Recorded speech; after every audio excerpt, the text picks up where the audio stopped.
അള്ളാഹുവിന്റെ മഹത്തായ ഒരു നാമമാണ് യാ സ്വമദു യാ അല്ലാ, യാ സ്വമദു യാ അല്ലാ എന്നത്. ഒരുപാട് മഹത്വങ്ങൾ നിറഞ്ഞ ഒരു നാമമാണിത്. യാ സ്വമദു എന്നാൽ ആരെയും ആശ്രയിക്കാത്തവൻ എന്നാണ് അർത്ഥം. പ്രിയപ്പെട്ടവരെ, സൂറത്തുൽ ഇഖ്ലാസിലെ 2ാമത്തെ ആയത്തായ അല്ലാഹു സ്വമദ് എന്ന ദിക്റാണ് നിങ്ങൾ ചൊല്ലേണ്ടത്. തീ പാറും പോലെ നിങ്ങളുടെ ആവശ്യങ്ങൾ ഈ ദിക്റ് കൊണ്ട് പുലരും ഇൻഷാ അല്ലാഹ്. ചൊല്ലേണ്ട രൂപം പറയാം.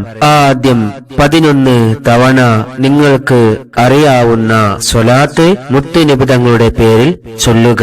ശേഷം അല്ലാഹു സ്വമദ്, അല്ലാഹു സ്വമദ്, അല്ലാഹു സ്വമദ്, അല്ലാഹു സ്വമദ് എന്നിങ്ങനെ ഈ ദിക്റ് 1000 തവണ ചൊല്ലുക. 1000 തവണ ചൊല്ലുക.